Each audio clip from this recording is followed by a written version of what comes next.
Olá, boa tarde. Começa agora o Jornal da Justiça, edição especial de sábado. Plenário virtual do Supremo Tribunal Federal, julgação contra a lei do Rio de Janeiro que garante matrícula de irmãos na mesma escola. Este é um dos destaques de hoje e você vai ver também. Presidente do Superior Tribunal de Justiça suspende o repasse de royalties do petróleo para municípios do Rio de Janeiro. Justiça condena estudantes da Universidade Federal de Alagoas por fraude no sistema de cotas. E ainda, Judiciário de Mato Grosso investe em projeto de ressocialização para oferecer novas oportunidades a recuperandos do Estado.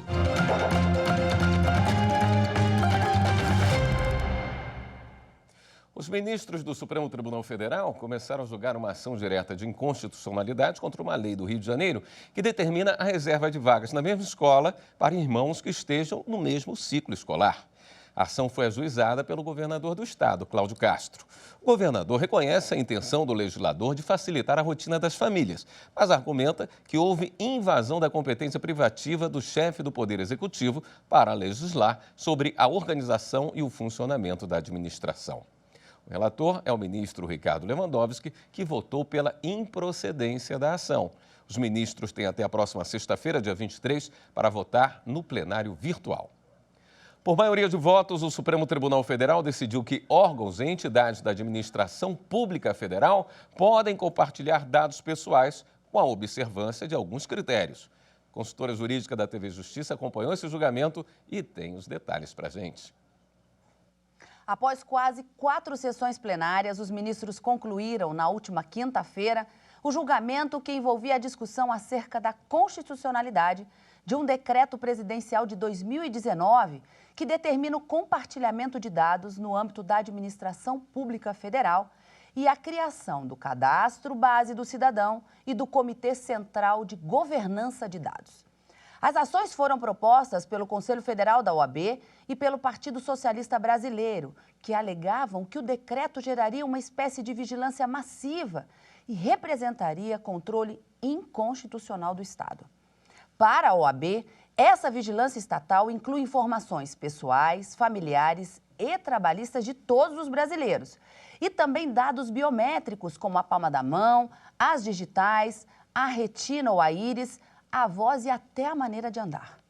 No julgamento, os ministros mantiveram a norma, mas estabeleceram alguns requisitos para o compartilhamento de dados, como, por exemplo, que seja limitado ao mínimo necessário para atender à finalidade informada, que os procedimentos, requisitos e garantias previstos na Lei Geral de Proteção de Dados também sejam observados e, quando o dever de publicidade for descumprido intencionalmente, haverá responsabilização do agente estatal por ato de improbidade administrativa. E, por fim, na modulação de efeitos foi determinada a reestruturação orgânica do Comitê Central de Governança de Dados no prazo de 60 dias, contados da publicação da ata do julgamento. Os ministros André Mendonça e Nunes Marques acompanharam o relator, mas com pequenas divergências, ficando, portanto, vencidos nesse julgamento.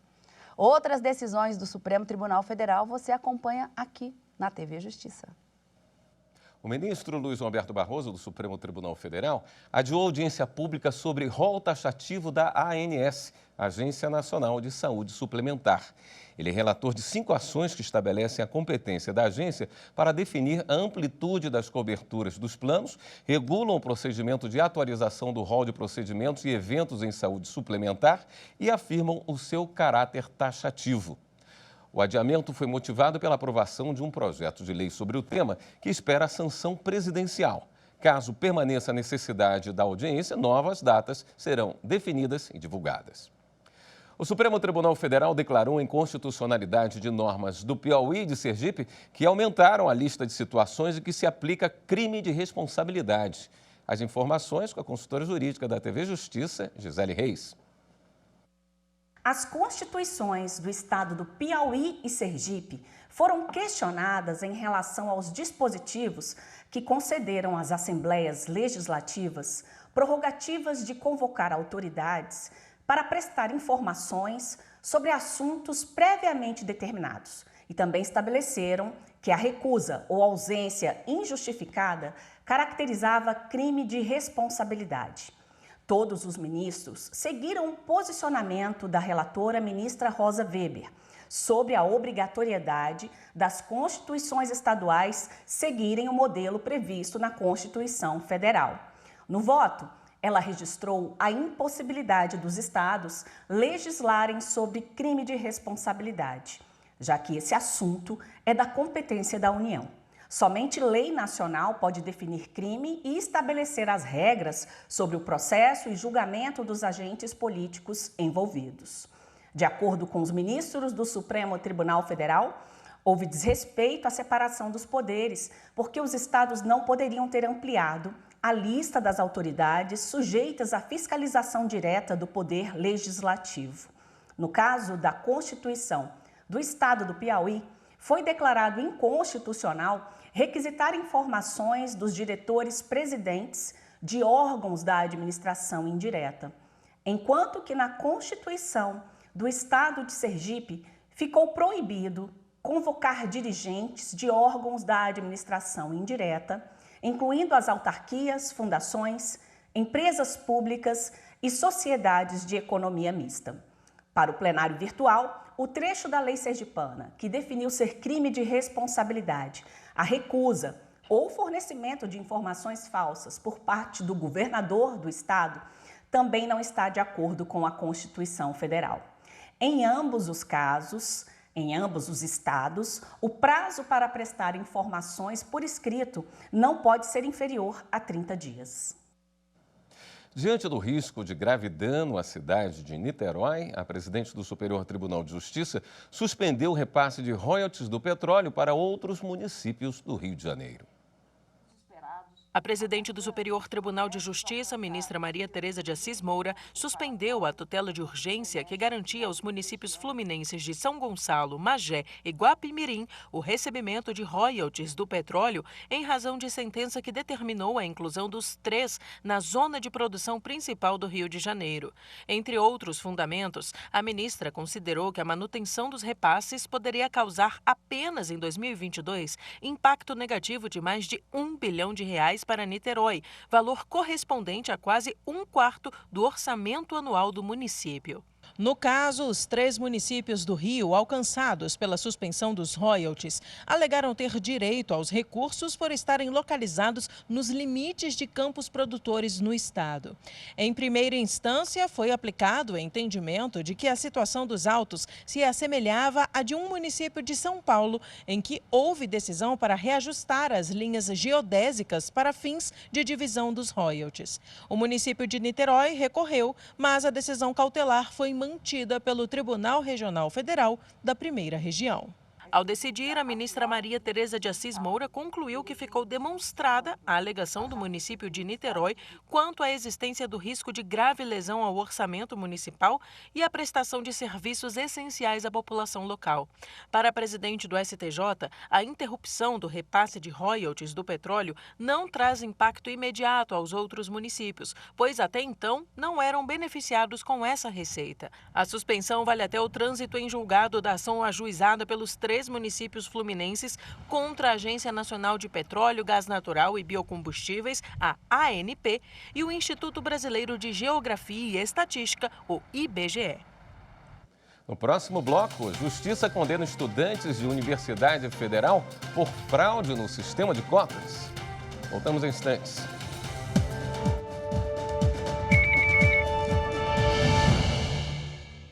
A Justiça Eleitoral trabalha com muito afinco e tem um quadro de funcionários que é o que garante a eleição. Não são os juízes, os que passam temporários, que passam por lá em todas as esferas. São os funcionários da Justiça Eleitoral que, com amor e muita dedicação, exercem as suas funções e garantem um pleito seguro, honesto, correto e, principalmente, rapidamente apurado.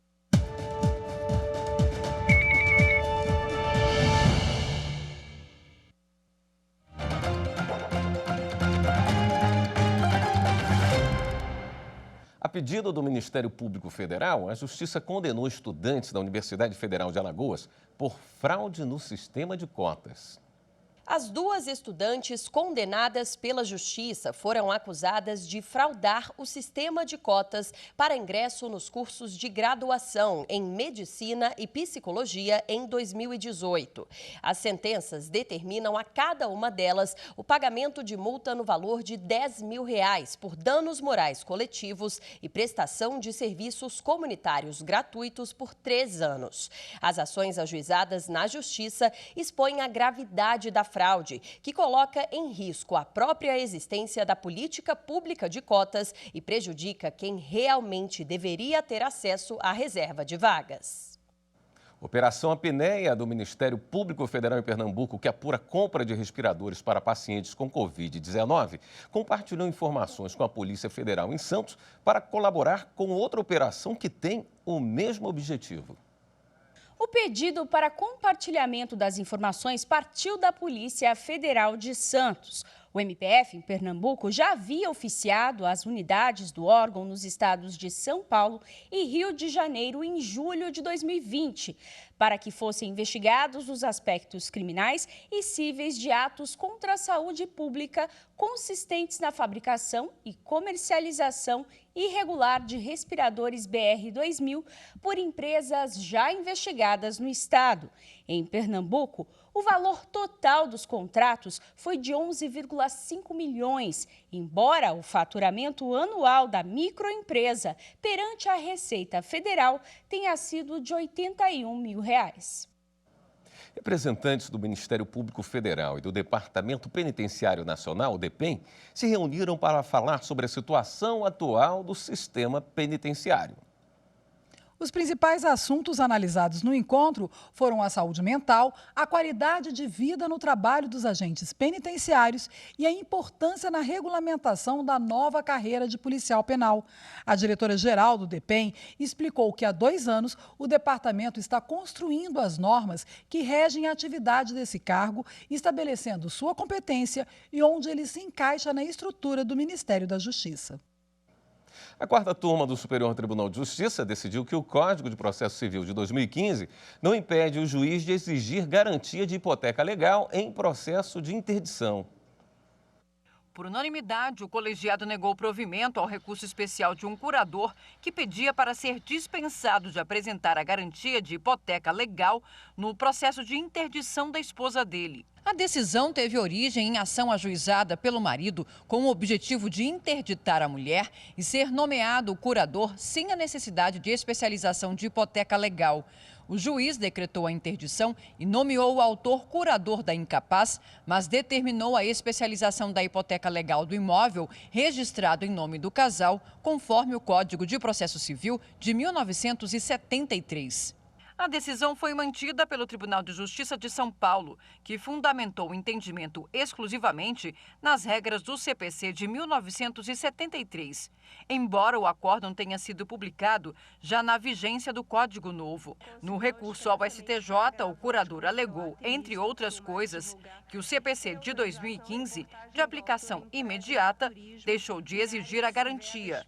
Para a 4ª turma, embora a hipoteca não seja mais exigida na vigência do Código de Processo Civil de 2015, o juiz pode determinar a prestação de alguma garantia pelo curador. E nada impede que esta se dê mediante a especialização de hipoteca legal, isto é, a especificação de imóvel do curador que será hipotecado como garantia do patrimônio do curatelado a ser administrado por ele. Já a 3ª turma do STJ julgou um caso relacionado à legitimidade de sócio-devedor para questionar decisão da Justiça. Por unanimidade, os ministros decidiram que o sócio-devedor possui legitimidade e interesse recursal para impugnar a decisão que deferiu o pedido de desconsideração inversa da personalidade jurídica das empresas de que participa. Assim, o colegiado deu parcial provimento ao recurso especial em que o devedor buscava reformar a decisão que, no curso do cumprimento de sentença contra ele, deferiu o pedido de desconsideração inversa para que fosse alcançado o patrimônio das empresas de que é sócio.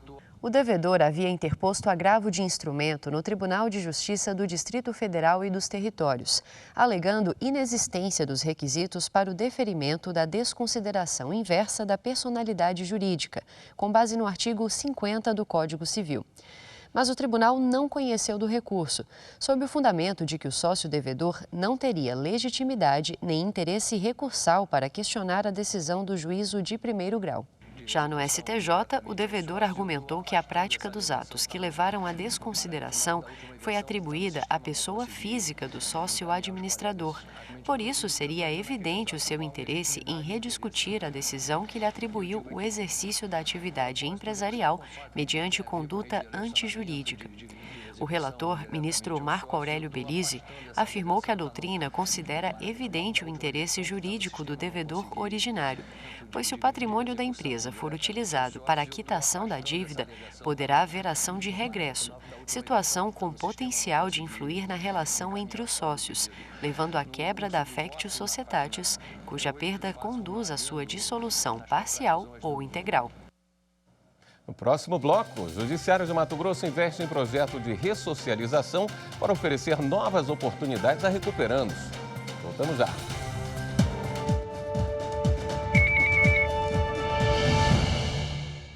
É importante que se saiba de antemão que o eleitor hoje ele pode procurar o TSE e perguntar sobre essa segurança digital da urna eletrônica e ser esclarecido disso, assim como os outros órgãos são.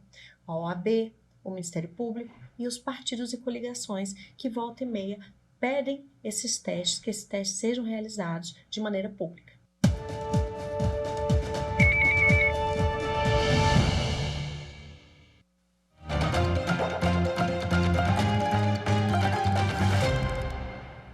Em Mato Grosso, um projeto de ressocialização de recuperandos tem trazido bons resultados. O trabalho tem feito a diferença na vida de quem cumpre pena e contribui com a redução da criminalidade no município de Primavera do Leste.